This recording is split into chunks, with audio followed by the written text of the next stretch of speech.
The last will and testament of the Springfield Presbytery the title doesn't sound that impressive when you begin thinking about it, but you have to know the background behind it. Brother Barton Stone in 1801 organized a huge camp meeting, and it was far beyond anything he had imagined. They've been having camp meetings now for 3 or 4 years, scattered across different parts of Kentucky, and there would be 4,000 or 5,000 people appear. But the Cane Ridge Revival was the granddaddy of all of these. Barton Stone heard about some things going on down in Adair County, Kentucky, down at the Red River Meeting House, with a Presbyterian preacher that was sort of a renegade, so to speak.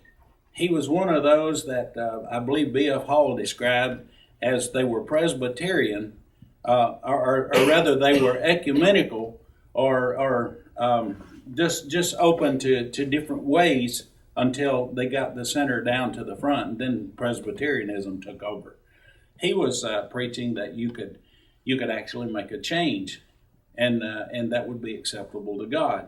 Well, if you remember, Presbyterianism is based on Calvinism, and Calvinism says otherwise.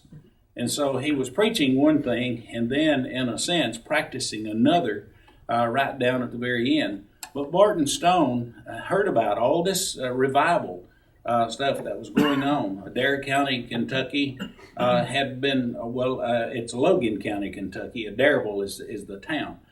He had heard about what was happening, and all the Kentuckians knew Logan County as the devil's den. That's where all the murderers, the bank robbers, everybody that were lawless went to Logan County. But then all of a sudden, there's this religious revival right in the meanest part of Kentucky, and people by the hundreds are seemingly being converted. Stone wanted to know what was happening. So he goes down, he investigates, he goes back, and in 1801 he plans this great meeting at Cane Ridge. And some estimates, and I know that you're going to find different estimates. There's probably 30 different eyewitness accounts or partial accounts of what happened at Cane Ridge. But probably the most credible number that was given was by an old Army quartermaster. And, quartermasters in the Army, their responsibility is, we've got 500 troops are going out on maneuvers for 5 days. You've got to figure out how much food they're going to have. You're going to have to figure out this. Well, this old quartermaster took the number of supplies that were used in 1 week, 180 wagon loads of food that was brought in, and it was all gone. That's why the meeting broke up. They had no more food. The animals didn't have any more grass to eat, so the meeting came to an end. The quartermaster estimated for 180 wagon loads of food to be eaten in a week, there had to be anywhere from 15 to 20,000 people there. And so that was the number he gave. So we don't really know how many were there. But the point is, this brought Brother Barton Stone and his Presbyterian friends that were preachers along with him, Dunleavy, McNamara, Marshall, Thompson, and then there was David Purvines, who was sort of a trainee, and he would be set in after they made their break with the Presbyterians. He'd be ordained as a minister. But these men were now called into question by the Presbyterian Church, brought before the Presbytery and the Synod. And when it was apparent that they were going to be dealt with in rather a harsh way, these men withdrew from the Presbyterian Synod, and then they organized their own, the Springfield Presbytery. And for less than 10 months, they had the Springfield Presbytery. But then they decided, hey, we're still doing what we've always done. We're still Presbyterian. We're still creating division in the religious world, and that's not what they wanted to do.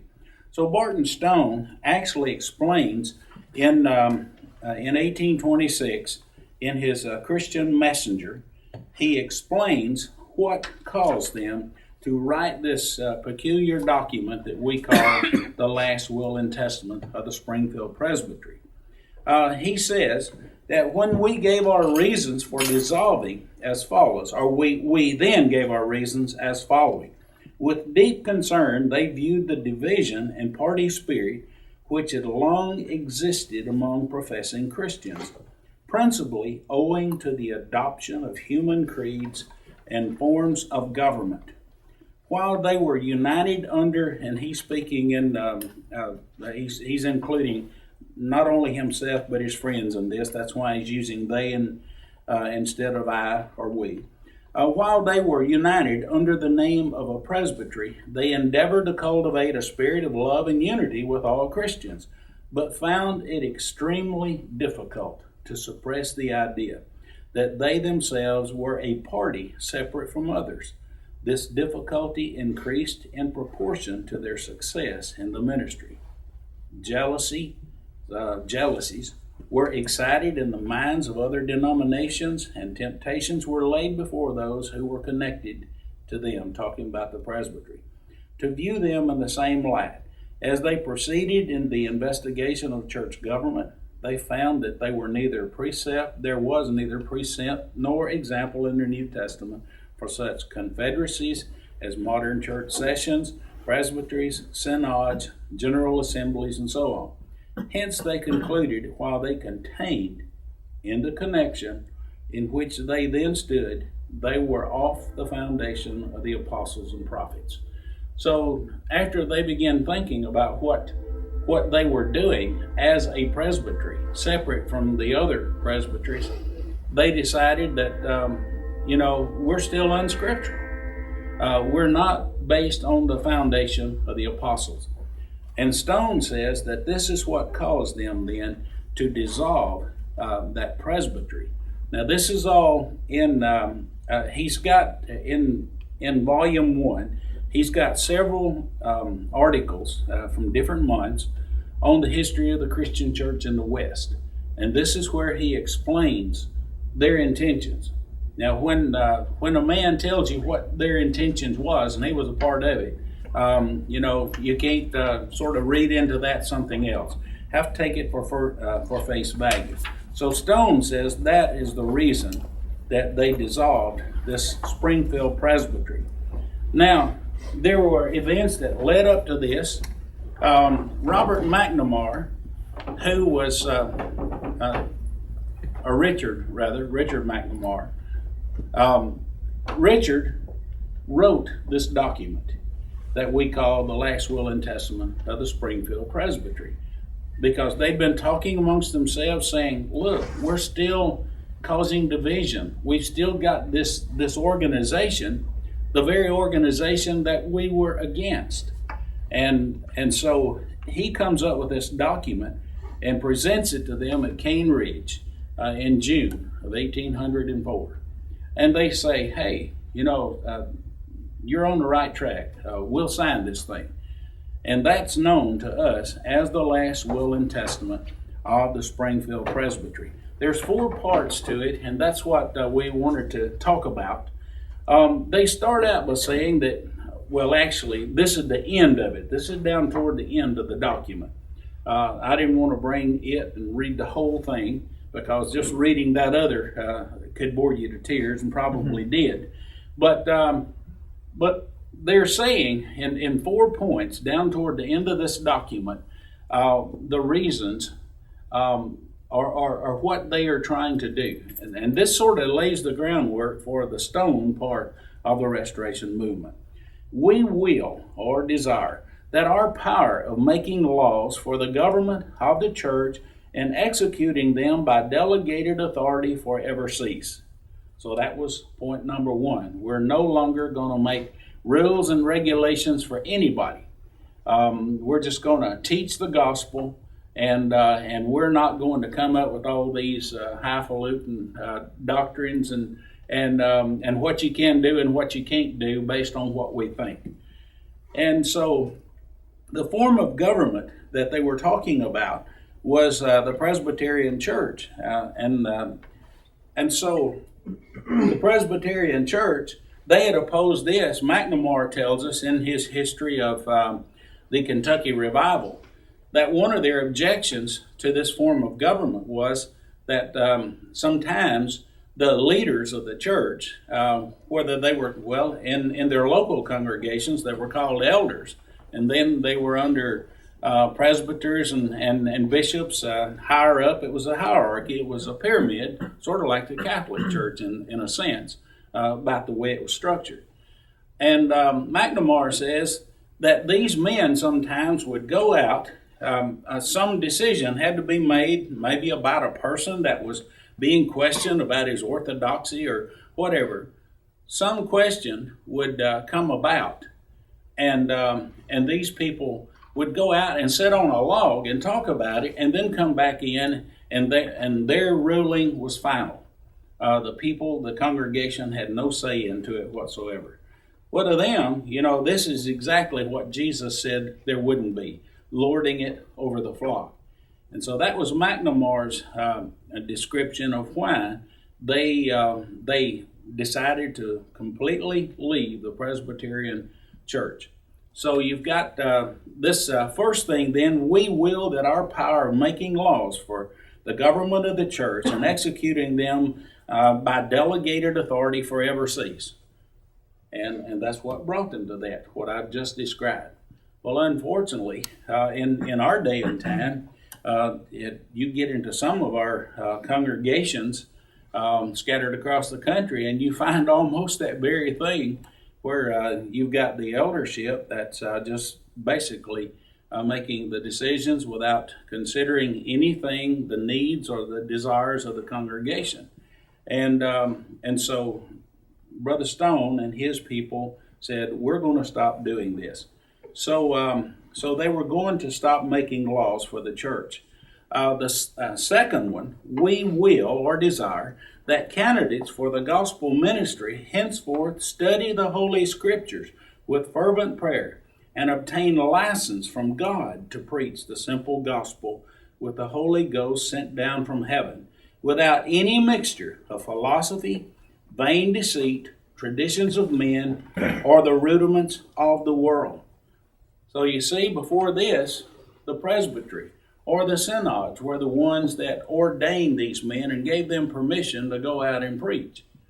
And Stone says that we're only going to require, we're not giving them a license. They get the license from God. They study the Scriptures and they go out and preach. So you see, they're moving further away from this structured organization of where you have to fit a certain mold before they will give you permission to go out and preach. And so it's all about freedom, Christian liberty. You have to keep in mind, and I didn't say this before, but this is not so many years past the American Revolutionary War. And you've got this religious fervor, or this independent fervor, is still sweeping across the country. That's why you find congregations called Liberty Hill or Liberty Chapel or Freedom Hill, all of these names that are used denoting freedom and independence. Our first congregation in this county over here on Cypress Creek as early as 1816 was called Republican. Not to do with any political party, but that denoted freedom or independence. The people could govern themselves based on the Bible. So they are saying then that our men should just study the Bible. They don't study these doctrines and creeds that they have to be able to answer all the questions to before they can go and preach. And so they stopped that. Now, they didn't stop ordaining in a sense. Brother Stone ordained B.F. Hall in 1824 to preach the gospel. All this was giving them a piece of paper saying that they're in full fellowship with this congregation or this brotherhood, and that we have full confidence in them and they can go out and preach. You see, early in this country's history, they required some kind of document before you could perform weddings. And that was part of the income of these early guys preaching. Somebody might give you 50 cents for doing a wedding. Well, 50 cents back then, You could go out and buy an acre of land for $2. And so that was a lot of money. And that was part of their income. And so that continued right on into the 1830s, and maybe later than that. But we have on record at the courthouse in 1835, Allen Kendrick and James Young both signed in at the courthouse with that little piece of paper that they were given by their congregation saying they were in full harmony and fellowship with that particular religious group, which in that case was the Church of Christ. And so that's record. That's written in ink down in one of those big leather-bound books at the courthouse. So Stone is and his people continued to give these pieces of paper saying this man is qualified to preach. But they didn't do it like the Presbyterian church did. When this young man started studying the Bible and he started making attempts to preach, and they thought that he was trained well enough now to go out, they'd give him that piece of paper. And so that continued for quite a while.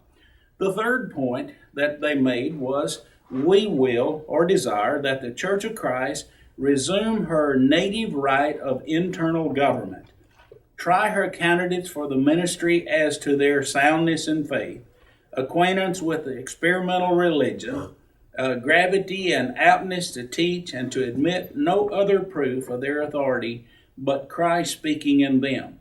And so that was the third point. We want the church to resume its right, its autonomy. And Stone's people, from the very beginning, their congregations were independent of one another. Even though Stone was preaching for two different congregations during this period of time, one at Concord, which was about 8 or 9 miles sort of north of where he lived, and Cane Ridge, which was 5 or 6 miles sort of southwest of where he lived. He was preaching for both congregations, but neither congregation tried to rule over the other, even though they had the same preacher. They had autonomy. And so that's what they're advocating here in the third point, is that the church, each congregation can make up its own mind. They can make up their mind when they think a young man has studied enough scripture and he's not preaching some weird doctrine out there somewhere. If it's based on what they understood the Bible to say, they'd give him that little piece of paper. And it was called an ordination certificate. But that's all it was. It was to give them permission to go out and preach and perform weddings and any other function that the government required proof that they were connected with the church. You see, there were a lot of scammers back then. There were men who were going out claiming to be preachers when they weren't.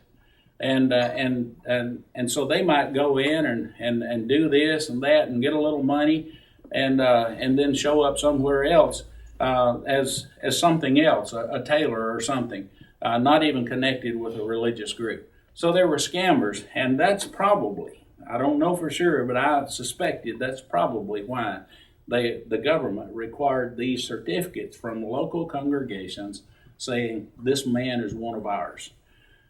The fourth point was, we will or desire that each particular church as a body, actuated by the same Spirit, choose her own preacher and never henceforth delegated her right of government to any man or set of men, whatever.